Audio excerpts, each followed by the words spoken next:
Halo teman-teman, apa kabar semuanya? Selamat datang di Monday Inspiration ya. Jadi teman-teman sudah lihat bersama saya di sini sudah ada Pak Iskandar yang menjadi narasumber kita hari ini. Jadi akhirnya kita akan segera mulai ya. Terima kasih pada Pak Heri yang sudah banyak sharing, dan hari ini kita akan masuk langsung ke topik kita. Jadi ini Monday Inspiration. Kita itu pengen memberi sesuatu yang bisa jadi inspirasi ya. Tapi kalau teman-teman sudah lihat poster flyer hari ini ya, kalau saya lihat itu judulnya bagus. Harga versus nilai. Ya. Tapi kalau saya lihat fotonya ini sepertinya ada David dan Goliat ini Pak. Waduh, saya merasa jadi ya sesuatu yang kecil banget ya. Ya, harga disandingkan sama value ya. Harga disandingkan sama nilai. Ya. Pak Ciko disandingkan sama Iskandar. Maksudnya apa ini? Jadi nilai itu sesuatu yang bernilai besar. Bernilai besar. Namanya nilai ya.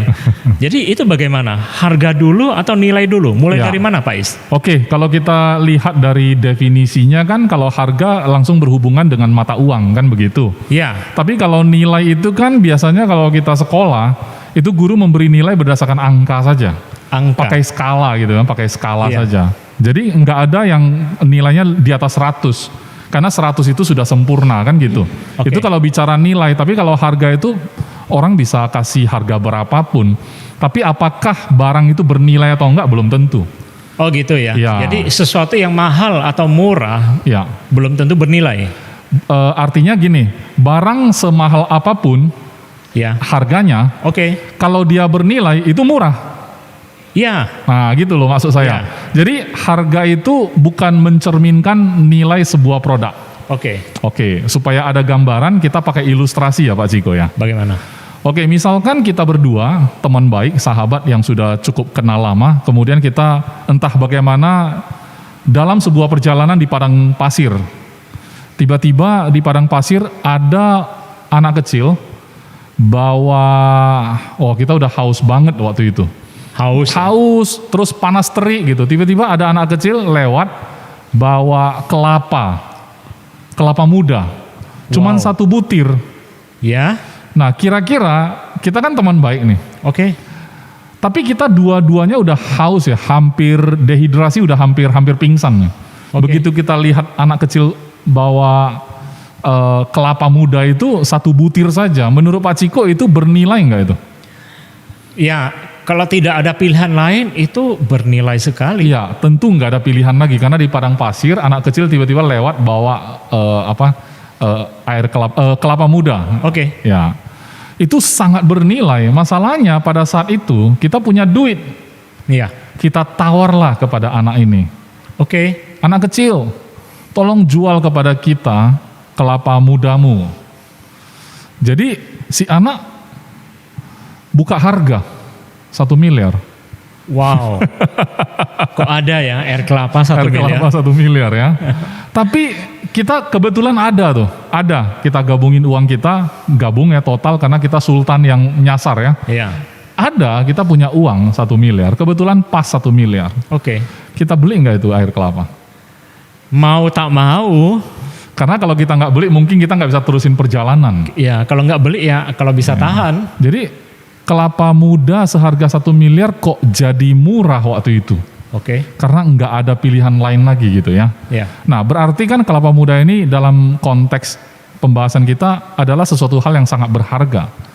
Sangat bernilai maksudnya, sangat bernilai. Tapi harganya mahal. Tapi karena kita sudah sangat butuh ya kita merasa itu nggak mahal.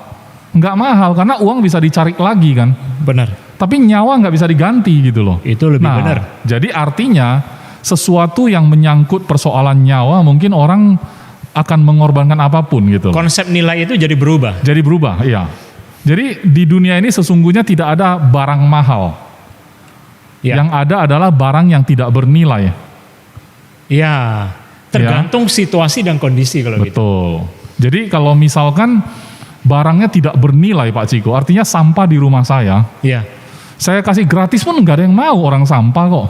Bahkan saya harus bayar orang untuk ngangkut sampah itu.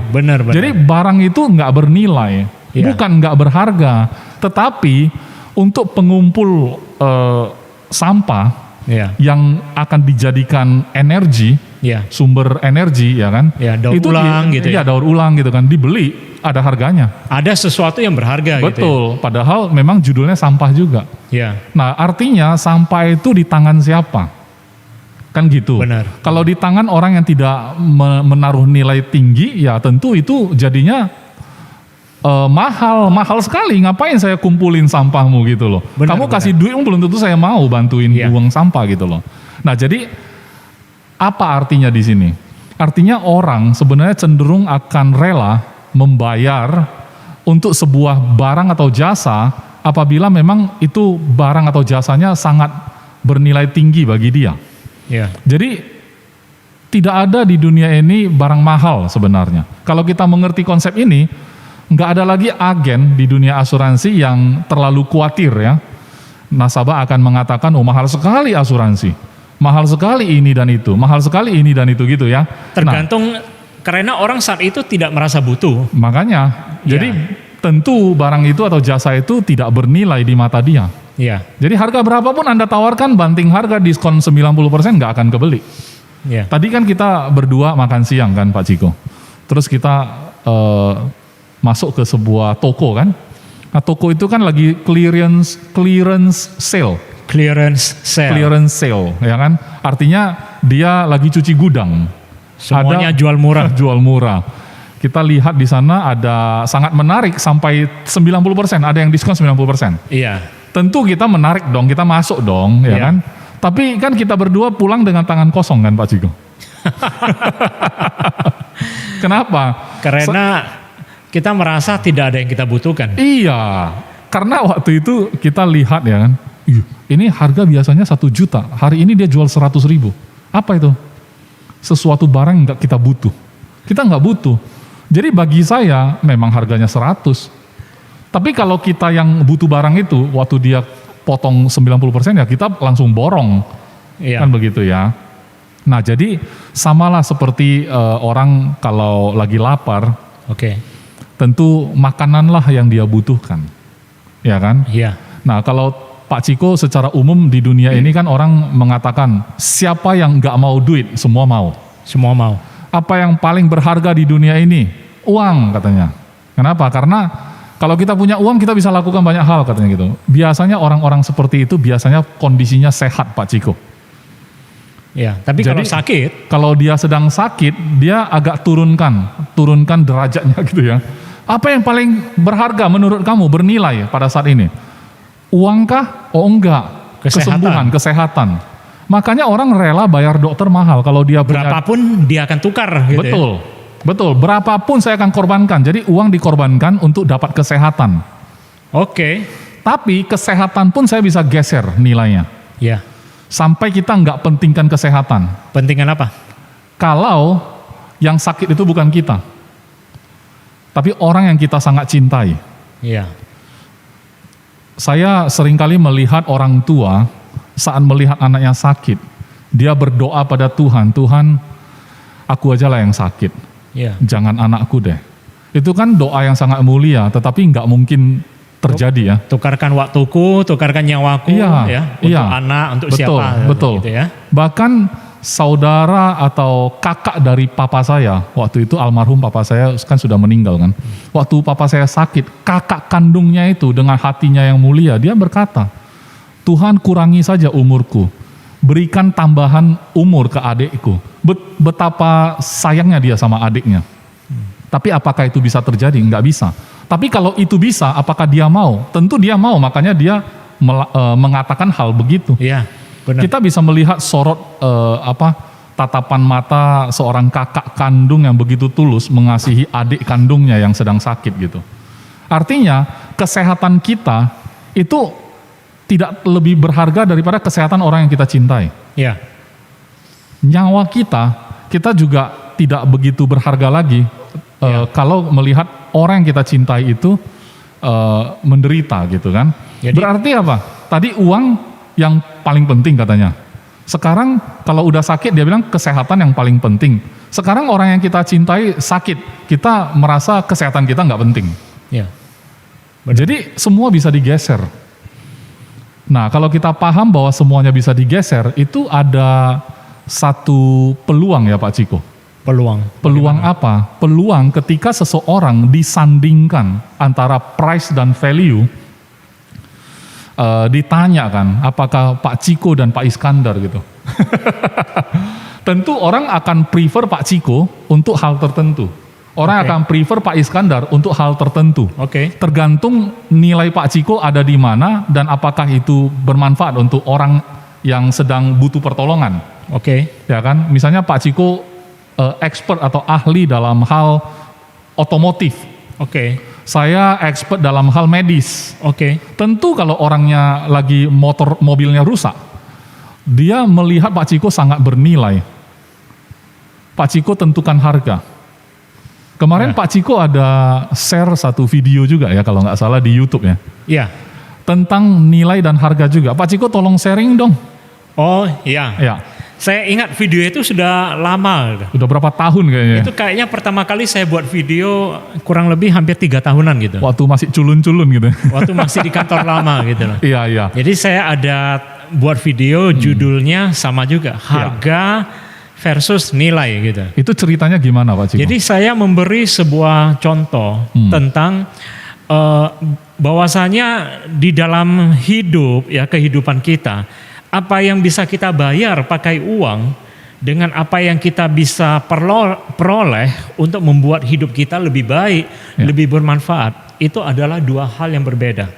Jadi apa yang bisa dibayar dengan uang itu kita katakan harga, apa yang membuat hidup kita lebih baik ya menjadi solusi itu adalah kita katakan nilai, sesuatu yang tidak terlihat. Ya.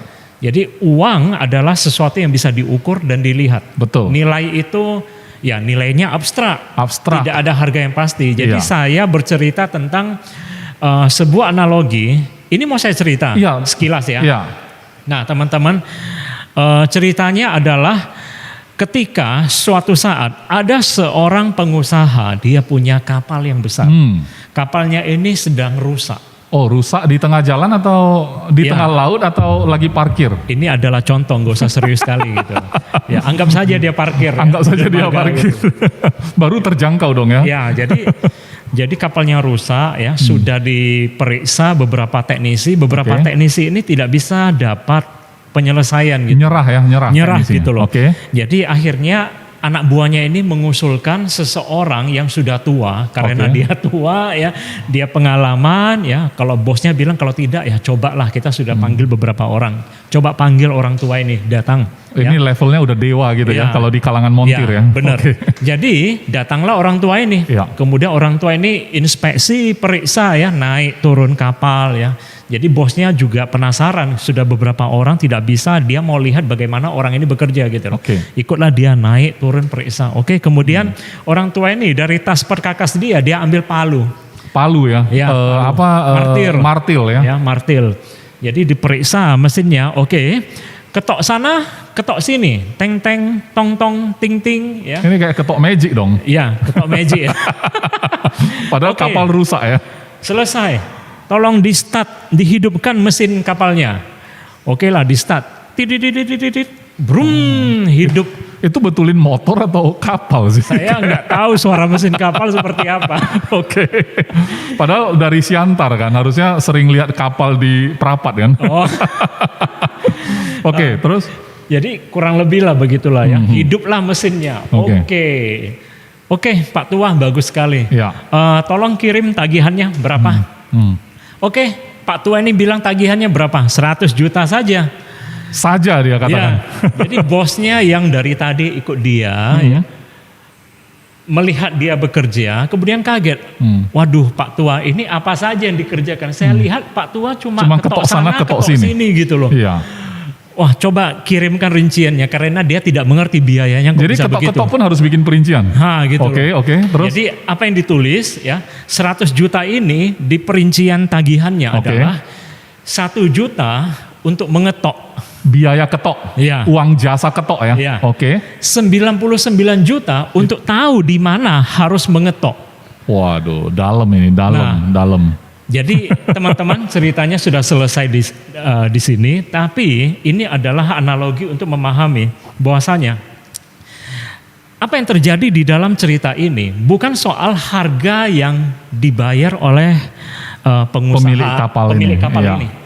Tapi pemilik kapal ini membayar untuk puluhan tahun pengalaman dari Pak Tua ini. Pak Tua, betul. Nah, jadi maka judulnya adalah, isinya adalah 99 juta untuk tahu di mana mengetok. Betul. Istilahnya 99 juta untuk membayar tahun-tahun pengalaman dia.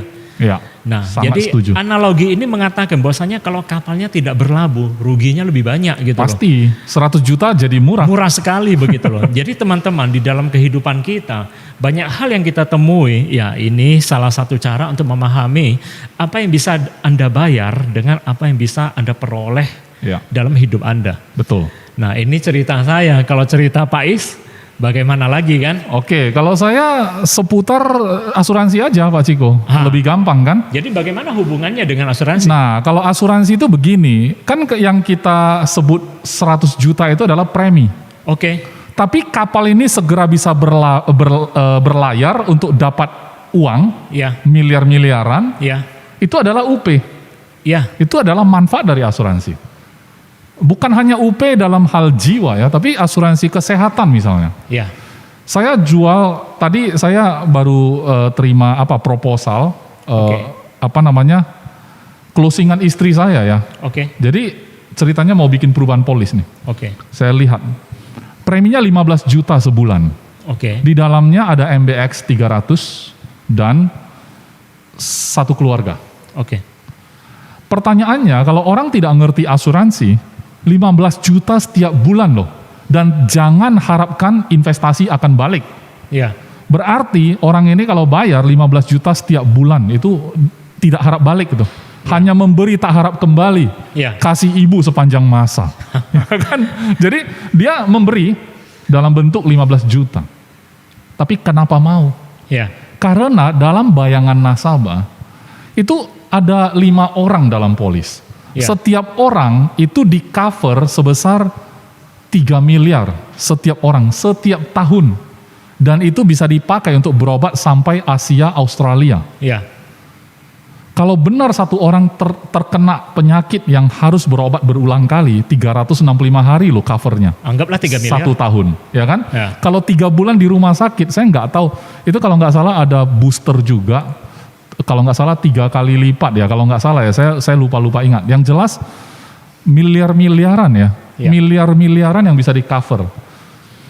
Dia punya gambar kalau salah satu dari anggota keluarganya harus terkena dan harus rawat inap gitu ya. Sampai harus berobatnya ke luar negeri dan belum tahu kenanya berapa. Oke. Itu 15 juta sebulan apa sih? Sangat layak. Sangat layak karena itu 5 orang kan, 1 orang berarti 3 juta. Ya, Apa itu?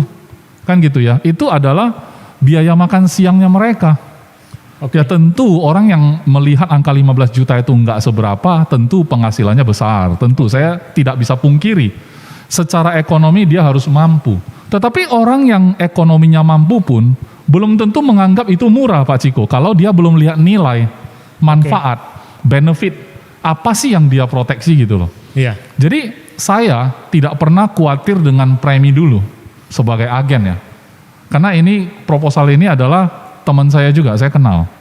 Dan artinya orang-orang seperti ini biasanya tidak ragu-ragu langsung tanda tangan kalau orang-orang dekat atau teman dia atau bahkan anggota keluarga mungkin yang dekat itu pernah mengalami yang namanya mungkin sakit kanker atau apa. ya, Karena kata mereka, saya nggak tahu ya Pak Ciko, saya nggak tahu, jujur saya nggak tahu. Tapi ada nasabah yang kasih tahu saya bahwa mamanya terdiagnosa kanker dan diobatin terus ya. Ya. Akhirnya tidak sembuh juga, meninggal dunia. Tapi dia bilang ada sejenis obat yang dia harus konsumsi setiap bulan itu 15 juta. ya, Satu obat itu saja, belum perawatan yang lain-lain, harus butuh suster yang jaga ya kan, 24 jam sehari harus jaga orang tua itu kan. Bagi dia uang nggak ada artinya, yang penting mama saya bisa sembuh gitu ya. ya, Dan dia nggak ragu-ragu karena dia mampu kok. ya, Maksud saya orang yang mampu saja, dia rela kok keluarin uang miliaran kok 1 tahun, miliaran, dia jadi asuransi gitu loh. Karena dia nggak masukin asuransi orang tuanya kan. Iya. Dia jadi asuransi, dia pun rela korbankan harta yang dia sudah kumpul bertahun-tahun. Iya. Dia mampu kok, ya kan? Tapi dia rela intinya. Pertanyaannya, seberapa banyak orang yang mampu gitu loh? Tidak banyak. Tidak banyak. Seandainya dia mampu, berapa lama dia mampu? Iya. Kan gitu kan? Tidak akan lama mungkin. Tidak akan lama juga. Kalau misalnya dia punya harta yang banyak kan, padahal ada solusi sebelum itu. Iya. Seandainya dia masuk asuransi, enggak tersentuh kok hartanya. Iya. Kalau ada opsi itu, apakah dia mau? Iya. Kalau dia mau, apakah 15 juta sebulan itu mahal? Tentu sangat ringan, karena dia sudah pernah punya experience. Lebih dari itu. 50 juta sebulan dia udah bayar itu. Tertolong enggak? Kalau tertolong kan masih syukur. Kalau enggak tertolong, Allah siapa yang balikin? Siapa yang balikin uang saya gitu kan? Ini kalau cerita seperti ini kita kilas balik ke padang pasir tadi. Iya. Ketika orang beli asuransi itu Ya. seperti sedang berada di pasar. Betul. Di mana-mana orang jualan jus, minuman, air, Ya, betul. segar-segar. Betul. Tapi ketika orang sedang butuh pakai asuransi, itu ibaratnya orang sedang duduk di padang pasir. Iya. Nah, saat itu tinggal kembali bertanya apakah dia ada apa enggak gitu. Iya, makanya. Nah, masalahnya kalau segitunya asuransi kok susah jualnya? Nah, tergantung saya kira bagaimana orang seperti kita memberi pemahaman. Iya. Itu kesimpulannya adalah karena calon nasabah kita enggak dapat gambar itu. Ya, Gambar dia ada di padang pasir itu enggak ada. ya, Jadi agen itu datang sodorin kelapa muda, ya, padahal dia enggak posisi haus. benar. Enggak bernilai. Asuransi apa gitu loh, enggak bernilai. Lu yang butuh gua. Diskon lah lu gitu loh. Diskon Tiba-tiba kamu datang jualan kelapa muda, ya kan? Lu kasih gratis belum tentu gua mau minum, orang gua nggak haus kok gitu loh. Iya. Gua ada bawa bekal kok gitu loh. Jadi artinya memang sih kalau nggak ada gambar di mana orang akan mendapatkan krisis. Kalau terjadi A, B, C, D. Kalau kondisi-kondisi itu nggak dipaparkan dulu, Anda mau keluarin produk apapun, semua mahal. Karena Semua tidak mahal. butuh. Karena nggak merasa dia dalam Nggak krisis. merasa butuh. Iya, karena dia nggak merasa butuh, karena dia nggak dalam kondisi krisis. Kalau Oke. kondisinya krisis, dia akan cari kita. Ya, Makanya saya sebagai praktisi asuransi, paling curiga kalau ada teman saya tiba-tiba mendadak telepon, apalagi yang nggak dikenal, telepon mau masuk asuransi, saya Iya. paling curiga. itu entah sudah kejadian atau ada apa gitu ya. Betul, dia dalam posisi sudah di padang gurun ya. Jadi Telepon antara- teman-teman ada kelapa muda nggak Ini gitu. kalau pengalaman ya, ini Iya. kalau pengalaman kebanyakan dia sudah punya kasus ya sakit Iya. riwayat atau kemungkinan fraud. Bisa jadi, sangat-sangat mungkin gitu loh. Karena secara alamiah, kita sudah prediksi kok namanya asuransi, orang pasti nggak mau dulu awalnya. Ya, Orang yang nggak mau itu kabar baik, berarti dia sehat. Teman-teman harus lihat itu. Kalau Anda tawari asuransi terus dia menolak, itu kabar baik, dia masih layak asuransi loh. Ya kan, kalau dia udah nggak layak asuransi, biasanya jangankan dia nolak ya, dia cepat-cepat masuk atau dia yang cari kita. ya betul. Biasanya malah itu yang agak lampu kuning gitu loh. Tapi kalau yang lampu hijau itu dia nolak, biasanya ya dia kan merasa sehat. Makanya dia rasa nggak butuh. Karena dia sehat lah masih bisa masuk. Jadi kalau saya petik korelasinya adalah teman-teman agent ini harus bisa menyampaikan bagaimana manfaat atau apa yang bisa dikerjakan sebuah produk asuransi terhadap hidup seseorang gitu loh. Persis. Jadi bukan sekedar kita menawarkan produk, Persis. produk ini gimana, harganya berapa, tidak penting Persis. kali Persis. sebelum dia paham, oh ini bisa buat apa untuk hidup Ya. saya gitu. Saya ada satu quote yang sangat sering saya pakai untuk itu? hal ini. Saya bilang kalau Anda mau jadi agen asuransi yang sukses, bukan menguasai pinter produk ya, Oke. tapi pinter jelasin masalah, bukan pinter jelasin produk. Ya, Pada saat kita jelasin masalah, artinya kalau terjadi skenario A, apa yang hilang? Skenario B, apa yang hilang? Skenario C, apa yang hilang? Kalau tiga Iya. skenario yang kita paparkan, itu cukup membuat dia punya gambar, ternyata saya dalam krisis kalau terjadi beneran. Iya. Nah, karena ini belum terjadi, kita punya langkah antisipatif. Nah, kalau sudah kayak gitu, produk jadi perlu. Waktu itu baru skill menjelaskan produk baru penting. Tapi kalau kita nggak jelasin masalah, sepintar apapun kita mengerti produk, nasabah nggak merasa butuh tetap. Ya. Kalau nasabah nggak merasa butuh, maka kenapa dia harus beli?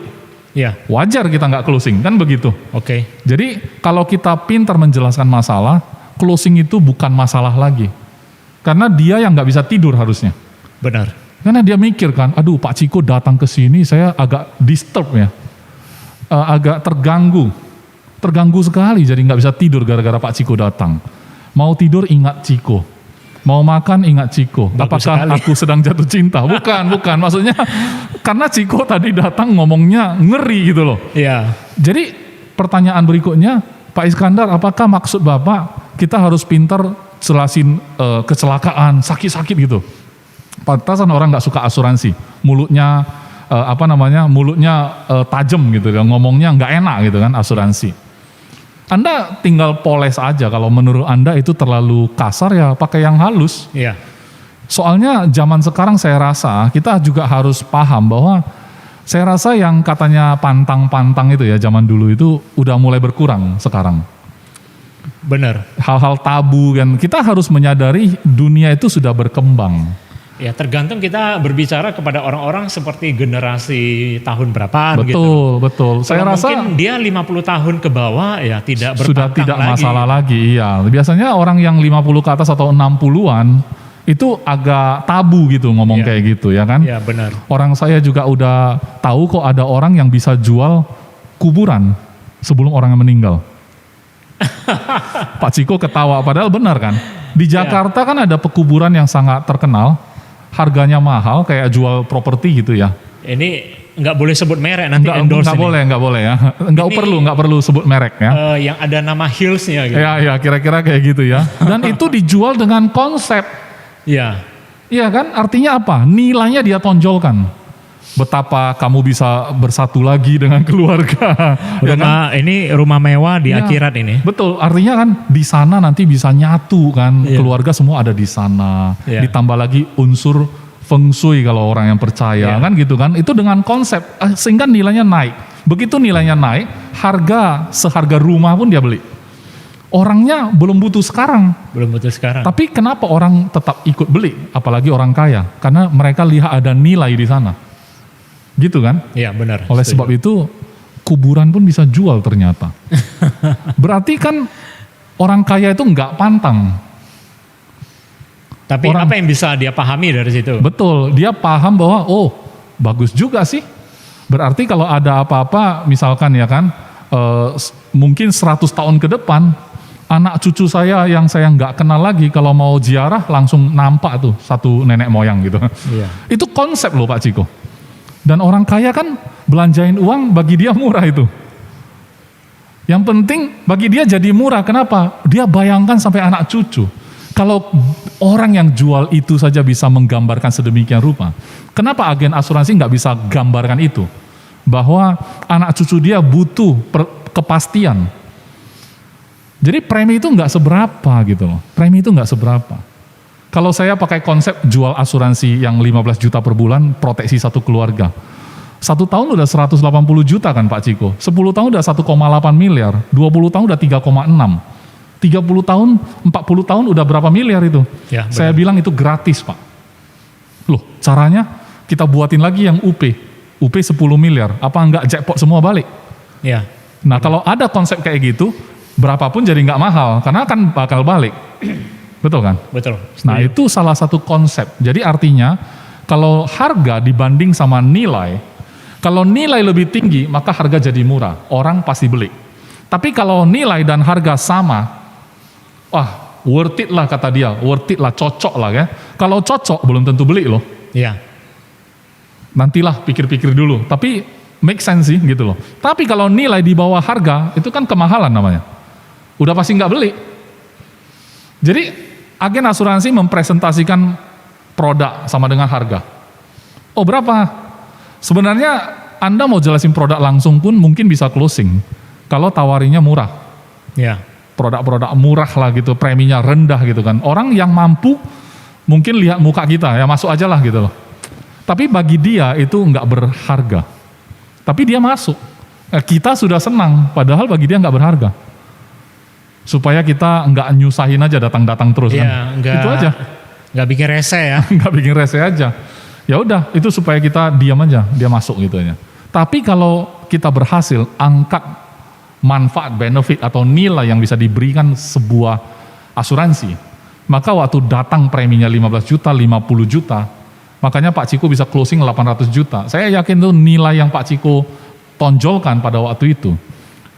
Untuk mengerti ya kenapa saya ngomong Pak Ciko 800 juta premi, saksikan di M3 channel ya, channel ini juga, cari yang judulnya Closing Case 800 juta. Itu Pak Ciko sharing pengalamannya sangat bagus ya, kalau belum nonton, tonton itu. Nah jadi itu tentu kalau premi 800 juta, itu dia tanda tangan, berarti Pak Ciko berhasil menjelaskan value, nilai yang jauh di atas itu, puluhan miliar. Ya kan? Satu kepala keluarga itu saja, UP-nya sudah berapa M itu? 20-an M. 20-an M. Jadi 800 nggak seberapa. kalau memang sesuatu yang bernilai tinggi itu bisa dipahami, itu pasti menyentuh sisi emosional setiap orang. Pasti. Jadi kalau sisi emosional seseorang itu tersentuh, harga itu menjadi tidak penting lagi. Betul. Apalagi kalau seseorang itu sangat mampu. Nah Pak Ciko mengingatkan saya satu poin Pak Ciko. Nilai itu sifatnya subjektif. Harga itu objektif. Ya. Emosional itu subjektif. Ya. Ya kan, logika itu objektif. Benar. Jadi sebenarnya kalau kita mau membuat nilai itu tambah, memang harus pakai emosional. Dan itu memang subjektif. Makanya kalau dua orang berdiri gitu kan. Satu artis Korea, satu Pak Ciko. Tapi kalau kita tanya siapa yang paling berharga, kalau kita tanyanya ke anaknya Pak Ciko, tentu anak Pak Ciko ngomong papa saya lebih berharga gitu loh. Artis Korea kan bukan siapa-siapa untuk saya. Ya. Artis Korea meninggal pun saya nggak nangis lah gitu loh kan. Ya. Jadi artinya yang bernilai tentu orang tua saya gitu loh. Nah itu subjek gitu loh. Harganya berapa? Nggak ternilai. Tak ternilai. Sebenarnya kalau UP ya 20M pun tetap kecil. UP 100M pun tetap kecil. Tergantung orang ini seberapa besar nilainya. Makanya istilahnya nilai ekonomi, nggak pernah cerita harga ekonomi. Nilai kan selalu, nilai ekonomi. Ya saya baru, ada bedanya ya. Ada beda. Harga ekonomi, nilai ekonomi. Iya. Iya ya, kenapa namanya nilai ya? Betul. Makanya kalau nilai pertanggungan, mana pernah harga pertanggungan barang gitu loh. Kalau orang nggak bisa. Tidak ternilai. Tidak ternilai harganya gitu loh kalau manusia itu gitu loh. Makanya bisa closing berulang-ulang kalau UP Jiwa. Oke. Terima kasih Pak Sama-sama ya, Pak Ciko. Paparannya begitu bagus ya. Saya juga simak dengan serius ya. Nah, teman-teman, hari ini ya topiknya begitu bagus. Saya ingin bacakan, ini ada satu pertanyaan masuk, tapi setelah saya lihat tadi saya sederhanakan begitu. Jadi kita tadi ada cerita beberapa konsep. Cuma yang lebih sederhana bagaimana kita aplikasikan ini dalam satu contoh untuk bercerita kepada nasabah. Jadi kalau kita ingin mengangkat sebuah nilai, kita harus angkat topik apa? Keluarga atau sesuatu yang bersifat materi atau gimana? Nah, disinilah peranan fact finding Pak Ciko.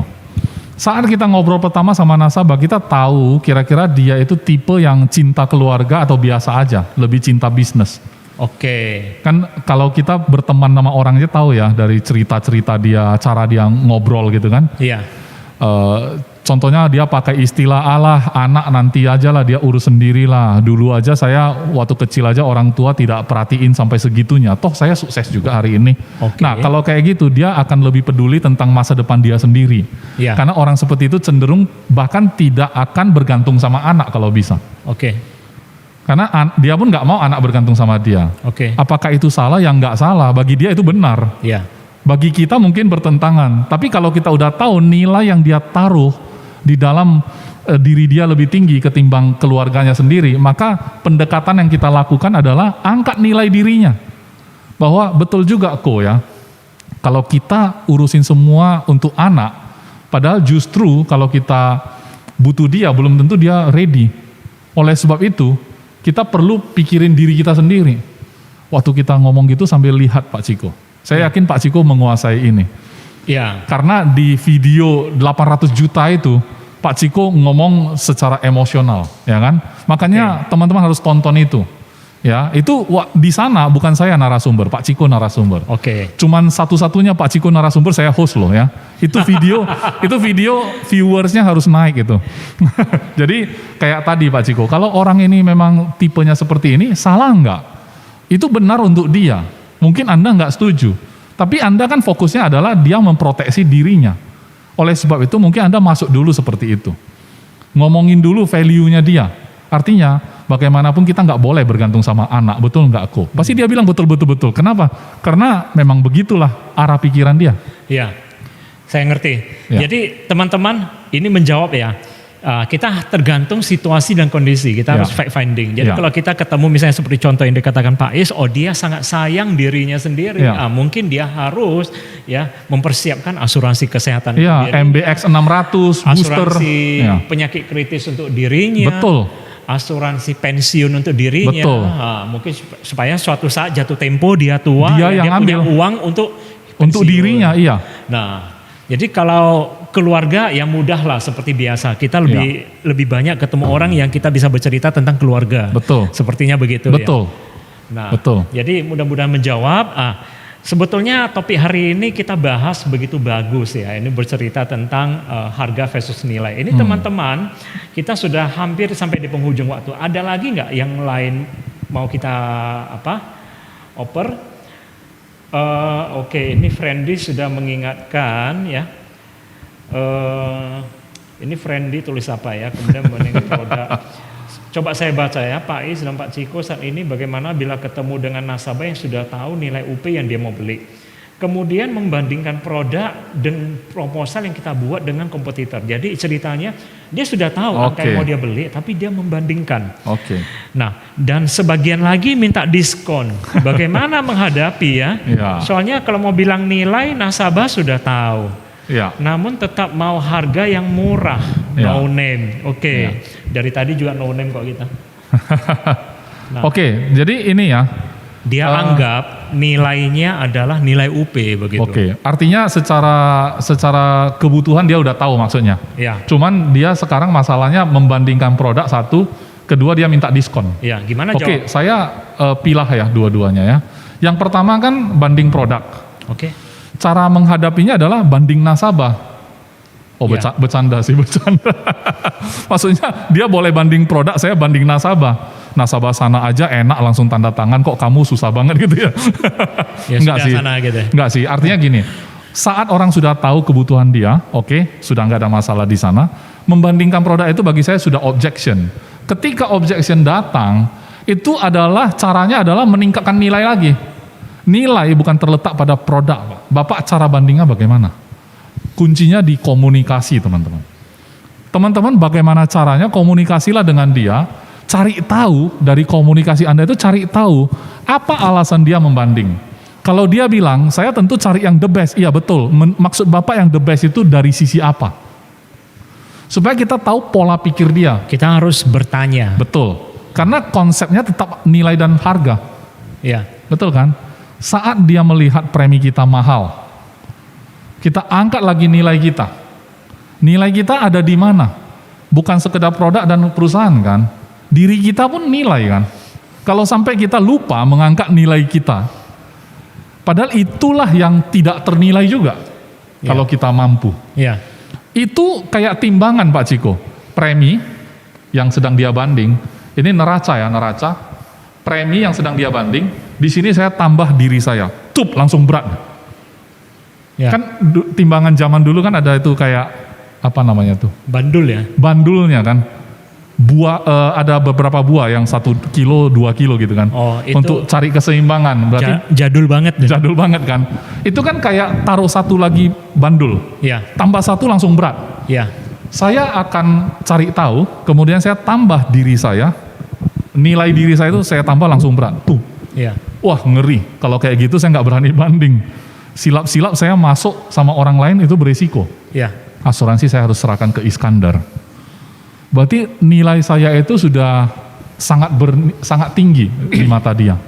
Makanya tapi kalau saya ngomong gitu, teman-teman pasti ngomong, Pak, kan nggak bisa juga kalau ketika harga sudah terlalu jauh selisihnya.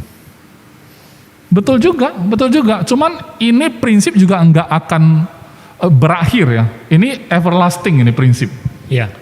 Karena tetap saja harga yang terlalu jauh pun tetap saja orang beli gitu loh. Tetap saja kalau nilainya sudah terlalu tinggi.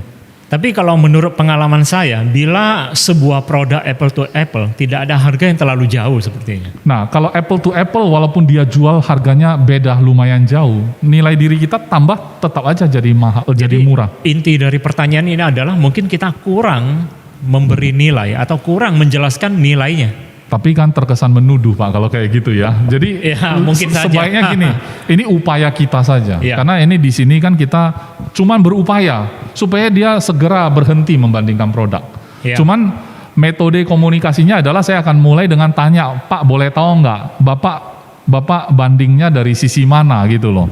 Setelah saya tahu jalan pikiran dia, saya mungkin bisa menjawab lebih tepat sasaran gitu. Kalau saya baca ya, soalnya kalau mau bilang nilai, nasabah sudah tahu. Ini yang saya katakan tadi, saya asumsi. Mungkin yang dia anggap adalah nasabah sudah mengetahui nilai uang pertanggungannya gitu. Nah kalau nilai uang pertanggungan itu balik lagi ya, jangan-jangan itu masih dalam sisi harga lagi. Iya, itu berarti masih di dalam konteks harga, iya. Itu belum masuk ke nilai. Betul. Cuman gini ya, setiap kali kita sharing di sini kan kita harus punya konteks. Iya. Saat kita dengar gitu kan, nasabah tetap ada sanggahan. Tapi belum tentu sanggahan itu datang karena dia sudah ngerti yang kita ngomong. Iya. Jangan-jangan waktu kita ngomong tidak seperti konsep yang kita ngomong di sini. Terus udah ada sanggahan duluan, terus teman-teman lempar ke sini misalnya. Tapi maksudnya yang kita jelasin ini belum dipraktekin. Ya. Sanggahan yang didapat udah dikeluarin gitu kan. Coba dulu. Menurut saya tidak ada salahnya kita coba dengan metode baru lagi, dengan cara yang mungkin lebih fresh setelah dengar kita ngomong kayak gitu.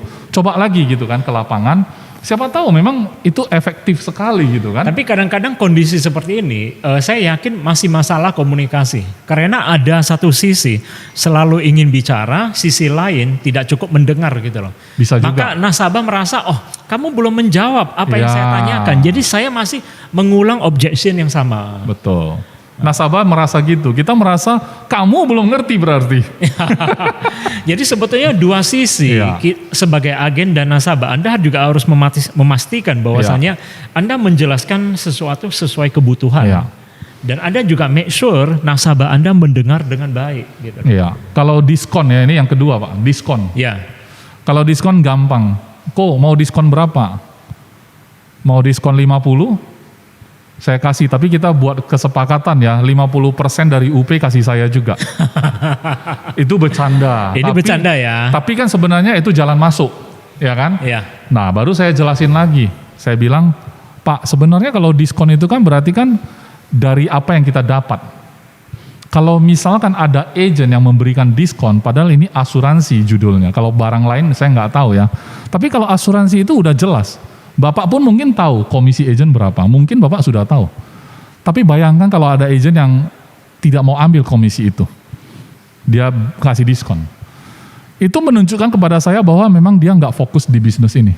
Ya. Kalau orang yang fokus di bisnis ini, dia kasih makan istri dan anak-anaknya dari komisi yang dia dapat, tapi dia nggak ambil juga. Ya. Berarti memang dia bukan fokus di asuransi. Mungkin dia part time atau apa, saya nggak tahu Pak. Ya. Saya nggak tahu lah. Cuman bayangkan Pak, kalau ada apa-apa terjadi sama kita, mungkin agent ini punya dua grup nasabah, satu yang diskon, satu yang enggak. Kalau dua-dua terjadi masalah, dia prioritas yang mana Pak? Iya. Kan gitu. Iya. Sementara kan terlalu banyak kita dengar agen-agen lah yang dikomplain oleh nasabah. Kan ini, gitu ya. Ini salah satu cara menjelaskan ya. Itu salah satu cara mengangkat nilai kita juga. Ini nilai yang saya tanamkan sampai berat sekali ke nasabah. Karena nasabah yang kenal saya tahu saya bisnis asuransi.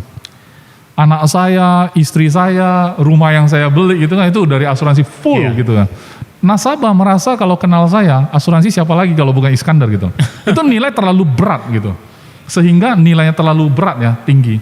Saya ngomong apapun oke lah, yang penting kamu kasih yang the best gitu. Ini dia, ini yang dibayar. Nah ini yang dibayar 99 juta. 1 juta cuma biaya tulis-tulis Go Passport ya.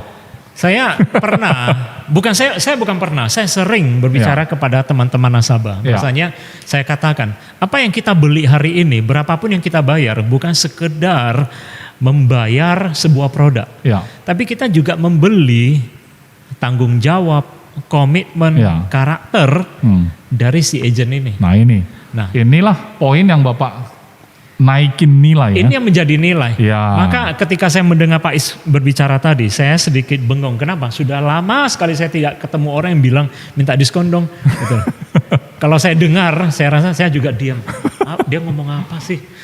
Tapi jujur sih saya pun jarang sekali sepanjang karir saya orang minta diskon sama saya. Jarang ya. Kenapa? Karena saking dengar penjelasan saya itu sampai kayak, oh orang ini serius asuransi bang, ini orang asuransi bener ini. Jadi mereka sangat menghargai, gitu loh. Benar. Jadi teman-teman ketika tidak memberi diskon bukan berarti kita merugikan atau nasabah kurang untung, tidak. Ya, tapi kita harus memberi pemahaman bahwasanya apa yang bisa dilakukan sebuah produk atau diri kita terhadap kehidupan mereka. Betul. Nah, begitu banyak nilai yang bisa kita tonjolkan. Jadi ketika itu dijelaskan cukup baik, orang tidak bahas bagaimana minta diskon lagi. Betul. Justru memberi diskon lah nilai kita turun. Ya. Dan saya anggap itu mahal. Premi yang Anda tawarkan jadi mahal. Karena Anda sebagai agennya nggak menghargai profesi Anda. Benar. Berarti apa yang Anda sodorkan ke nasabah itu barang yang tidak, jasa yang tidak berharga, tidak bernilai gitu. Benar. Jadi setiap agent juga harus bisa menempatkan dirinya dengan baik supaya dia bernilai. Betul. Ya. Betul. Jadi teman-teman kita sudah sampai di penghujung waktu. Ini pertanyaannya coba saya baca lagi ya, masih ada nggak ya? Sepertinya. Oh oke. Ini ada satu. Iya Pak Ciko. Yang tadi Pak Iskandar sampaikan kalau orang sudah senior dan pandai. Sehingga nilai dia di mata nasabah tinggi. Bagaimana kalau kita agen baru, belum pengalaman, baru pertama kali jumpa nasabah, bagaimana kita bisa bangun nilai? Apalagi saat sekarang komunikasi dengan nasabah cuma melalui sosmed, WA. Bagus sekali. Saya senang sekali ada acara seperti hari ini ya. Pak Is, silakan Pak. Ya, kalau Anda merasa Anda agen yang baru gabung atau belum terlalu senior seperti saya ngomong kayak tadi kan. Saya kasih satu tips. Anda bisa kalahkan saya di lapangan dengan tips ini. Mau dengar? Mau sekali. Ngomong aja gini, Pak, kalau Bapak masuk asuransi dengan orang yang sudah profesional, berarti dia nasabahnya sudah sangat banyak, Pak. Nilai saya adalah terletak pada apa? Saya masih baru, Pak. Nasabah saya belum banyak, tapi saya putuskan mau full di dunia asuransi. Oleh sebab itu nasabah Bapak termasuk orang-orang awal masa saya merintis bisnis ini. Tentu saya ada ekstra jaga. Yang saya dengar banyak keluhan dari orang adalah karena dia sudah terlalu lama di asuransi, profesional memang, tapi memang dia terpaksa harus pilih prioritas. Karena dia sibuk banget, Pak. Kadang-kadang dihubungi saja harus antrian, Pak, saking profesionalnya dia. Jadi tergantung Bapak sih, Bapak mau percaya, dua-dua bagus. Bapak percaya kepada orang yang sudah cukup profesional dan cukup lama di dunia asuransi, cuman resikonya adalah mungkin dia bisa sangat sibuk tiba-tiba karena nasabahnya sudah sangat banyak juga, ya kan? Karena sudah banyak dalam waktu bersamaan perlu melayani nasabah, dia tentu harus bikin prioritas, kan gitu ya. Tapi kalau saya, karena saya baru kan, tentu saya bisa lebih banyak waktu untuk memberikan servis. Mudah-mudahan Bapak paham maksud saya gitu kan. Kalau Anda ngomong kayak gitu, saya rasa nasabah terbelalak juga. Ini kecil-kecil cabai rawit gitu ya. Betul nggak? Kalau menurut saya sih bukan berarti baru tidak punya pengalaman, bukan berarti tidak bernilai, tapi bagaimana saya bisa menyampaikan nilai saya. Betul, gitu. Jadi ini kita exercise, artinya agent baru challenge diri sendiri. Kalau saya nggak bisa ambil nilai seperti yang Pak Iskandar bilang, saya sebagai agen baru saya harus ambil nilai apa? Salah satunya cara yang saya kasih tahu tadi. Anda pasti bisa kalahkan saya di lapangan. Ya, Cuman kalau Anda ketemu nasabah saya balikin lagi. ya. Saya mau Saya masih bisa jawab gitu loh. mau kasih satu buah contoh yang Ya. saya pelajari dari Sanjay Tolani. Ya, silakan Pak. Jawabannya juga tentang pelayanan. Oke, gimana Pak? Hampir mirip. Nah, teman-teman mau dengar. Jadi Sanjay Tolani dulu dia pernah cerita. Oke. Nasabahnya objection karena dia masih muda. Oh iya. Hampir mirip dengan cerita ini, Iya, tidak iya. punya pengalaman. Ya. Dia prefer orang yang senior, orang yang lebih berusia gitu loh. Nah, jadi Sanjay jawabnya begini, teman-teman mungkin juga bisa pakai, tapi saya kira jarang lah ketemu. Benar ya, senior itu lebih punya pengalaman dan pengetahuan. Oke. Saya juga punya pengetahuan, tapi mungkin pengalaman lebih sedikit dibandingkan Iya. senior. Bagus sekali. Tapi usia saya lebih muda. Jadi kalau dibandingkan dengan orang lain yang lebih tua, saya bisa melayani ya aku Aci dengan waktu yang lebih panjang. Potensi pelayanan lebih panjang ya, karena masih muda ya. Nah, nangkap jadi orang poinnya. yang senior ya mungkin ya kita Harus tidak stop tahu. ini Pak. Bapak jangan ngomong agen yang sudah berusia ya. Ya, tidak sebut merek ya. Ya. Jadi jangan salah paham tidak sebut merek. Jadi saya lebih muda, saya punya waktu yang panjang untuk melayani komitmen saya bersama Anda. Betul. Bagaimana? Ini bagus sekali ya teman-teman. Cuman kalau ketemu saya kalahin itu. Pak, pakai istilah Pak Chandra sering ngomong tuh. Peti mati itu bukan berisi orang tua ya, tapi orang mati. Itu quote saya. Artinya kalau orang itu bisa meninggal di usia berapapun gitu ya, Iya. bukan tua atau muda gitu loh. Jadi agen yang tadi ngomong kayak gitu sama Bapak, bisa saja dia lebih dulu. Teman-teman, ini adalah exercise. Artinya boleh Pak Ciko pikirkan seperti itu, kadang-kadang sampai level itu nasabah terima. Tapi kadang-kadang ketemu lagi kita bantah lagi, masih bisa sih sebenarnya. Jadi itu Ya. kita latihan saja, nggak ada masalah. Tapi saya kira teman-teman juga harus bersikap fleksibel Betul. dan selalu improvisasi. Improvisasi artinya kita tidak bisa tanya semua skenario di forum. Betul. Kenapa? Tidak ada yang tepat. Ya, Jadi Anda harus menilai situasi, kemudian bereaksi cepat. betul. Tapi pilih kata-kata yang tepat gitu loh. Betul, betul.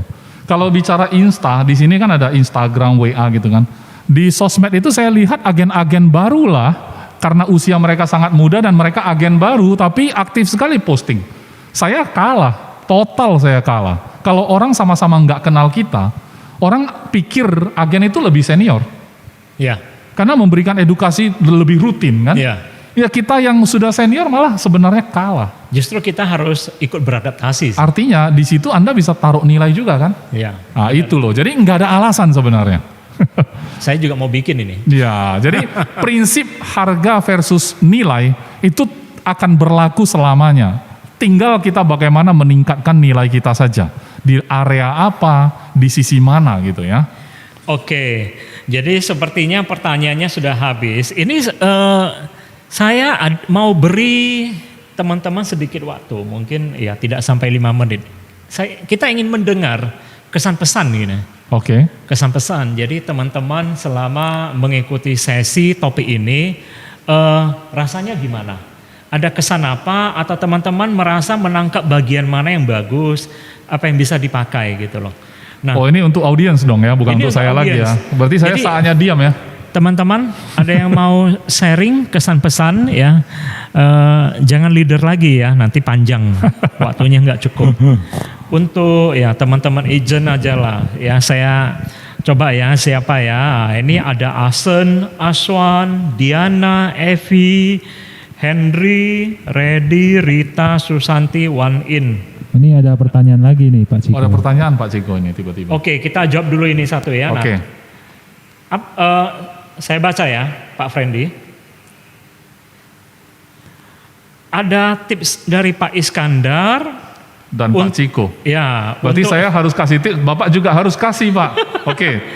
Untuk kita bisa bangun nilai, terutama di saat pandemi sekarang ini, bukankah ini kayaknya udah dijawab tadi? Pak Ciko ngambil shortcut aja. Walaupun kita sudah jawab Pak, sebagai narasumber kita selalu tidak mati kamus ya. Oke, kita disuruh tambah tambah pun lagi ya. saya masih bisa. Tambah lagi ya, tambah 5 poin lagi ya. Nggak usah 5 deh ya. Satu aja lah. Salah satu cara mengangkatkan nilai, terutama saat pandemi adalah Anda harus available ketika ditanya. Fast response. Selalu hadir secara digital. Lebih aktif memberikan edukasi secara digital. Karena di saat-saat seperti ini adalah peluang, karena orang itu tongkrongin medsos itu lebih sering dibanding sebelum pandemi. Karena orang punya waktu. Betul, tongkrongin WA status. Dulu kan WA status itu jarang yang lihat. Ya. Sejak pandemi WA status saja pun dipelajari gitu. Maksudnya story. Story, WA ada story, status kan? Ada story. Story ya, oke. Nah saya pun nggak tahu kan, Pak Ciko lebih update kan? Saya milenial. Ya milenial ya. Saya akan jadi milenial lebih dari Bapak besok. Saya kalau saya belajar saya bisa, ya kan? Jadi tidak ada kata batas ya kalau kita mau terus improve ya. Ya. Jadi untuk pandemi cara menangkap nilai, tips dari saya adalah fast response, lebih sering posting ya. Tapi postingan apa yang Anda mau kemukakan kan gitu. Jadi ada beberapa tips lah kalau mau ngangkat attention ya, grab attention atau mendapatkan perhatian dari netizen. Katanya kalau posting saya ada bikin survei ya Pak Ciko. Survei. Waktu saya posting yang berhubungan sama asuransi itu like-nya dikit. Oke. Waktu saya posting foto saya sama anak Banyak. itu like-nya banyak. Jadi dulu pernah ada satu narasumber mengatakan dia juga pemerhati medsos kan, dia bilang memang itu membuktikan orang lebih kepo. Nah jadi artinya dia selingi aja. Jadi tips dari si orang yang pintar digital marketing ini, dia bilang selingin aja. Foto keluarga ya kan sekali, foto edukasi asuransi 2 kali, foto keluarga lagi sekali, foto edukasi 2 kali gitu loh. Selingin aja, teman-teman akan dapat feel-nya kira-kira kayak apa nanti? Saya jadi teringat orang yang Pak Iskandar sebutkan itu. Siapa? Ya, sudah pulang kan? Oh iya, masih muda ya padahalnya. Ya. Ya, saya tuh masih sangat ingat, makanya saya teringat ini, materi dia sebenarnya. Ceritanya karena penyakit asam lambung, GERD Asam lambung gitu ya. Iya. Saya pun nggak tahu sih penyebabnya waktu itu, cuman saya dapat informasi juga. Ya. Sangat disayangkan, memang sangat muda sekali orangnya. Ya, saya ingat. Oke lah. Tips Pak Ciko belum? Sebenarnya Ya. apa yang saya sedang lakukan dan apa yang akan saya lakukan untuk hari-hari ke depan di masa seperti ini adalah poke ya, colek ya. Di medsos ya, terserah lah, mau di telepon, mau di chat, halo, Ko, Ci, Pak, sehat, bye bye. Atau dikit banyak komen-komen foto orang aja. Ya. Jadi orang melihat eksistensi kita ya. Jadi colek balik ya. 1 untuk menunjukkan eksistensi. 2 tanya apakah dia ingin untuk mereview sesuatu. Nah, katakan mungkin Anda punya produk baru ya. Katakan Anda ingin review polis lama karena mungkin nasabah Anda bukan hanya punya polis dengan Anda. Dia punya polis dari tempat lain tapi dia butuh bertanya pada Anda gitu. Ataupun mungkin dia beli sesuatu asuransi rumah sakit dari orang lain, tidak dari Anda, tapi dia butuh pendapat Anda. Jadi tujuannya untuk komunikasi balik. Nah, itu bisa membantu orang-orang untuk mengingat Anda kembali ya. Anda bisa punya kesempatan untuk membangun nilai Anda lagi. Ya, sederhana itulah. Ya. Oke, balik ke kesan pesan tadi, silakan. Jadi, ini Pak Friendly masih ada waktu? Masih sudah, ada ya? Tapi sudah boleh lah. Nah, teman-teman, ini siapa ini yang mau berbagi kesan pesan? 5 menit aja, kalau bisa 3 menit lah. Iya. Ya. Kesan pesan belum ada, tapi ada komen dari Pak Chandra. Oke. Paling penting konsisten posting di medsos. Jika cuma sesekali, orang tidak akan ingat kita sebagai agen asuransi. Ya, bagus atau juga. Merasa kita tidak fokus di asuransi. Betul. Bagus juga. Betul. Boleh. Oke. Masih ada kendala dalam hal ketemu orang ya? Iya. Oke. Oke, dalam hal ini mungkin sudah ada solusi sih menurut saya. Karena ada beberapa agent saya malah closing jarak jauh sekarang. Ya, bisa komunikasi sebenarnya tanpa ketemu. Closing pun bisa tanpa ketemu sebenarnya. Cuman bobot komunikasinya harus tetap terjalin. Mungkin kalau nggak bisa ketemu, ajak ngobrol, ajak conference call lewat WA, video call atau apa gitu. Kita jadi agen harus terbiasa dulu. Mungkin kita bilang, nasabah belum tentu mau lah kok. Belum tentu juga nasabah nggak mau. Jangan-jangan kita yang belum terbiasa. Saya rasa zaman milenial dikit-dikit video call. Saya aja kadang-kadang di video call orang saya nggak berani angkat. Saya langsung matiin video, saya malah pakai suara aja. Kan gitu kan. Tapi itu orang cenderung yang lebih muda. Mereka sudah terbiasa dengan video call. Jadi mungkin kita yang harus berubah dulu kali. Jangan-jangan nasabah kita sudah siap, kita yang belum siap gitu loh. Bisa jadi. Coba aja Bu Susanti. Oke, baik Pak. Ya. Oke, jadi ini seperti menjawab pertanyaan ya. Iya, bukan kesan pesan. Ya. Jadi teman-teman, semoga apa yang kita sharing hari ini bisa bermanfaat ya. Semoga juga teman-teman ulang lagi videonya nanti ya. Jadi kita sudahi sampai di sini. Terima kasih Pak Is sudah bergabung. Thank you Pak Ciko di ya. forum ya. Hari ini Monday Inspiration, sampai jumpa di sesi berikutnya. Sampai jumpa.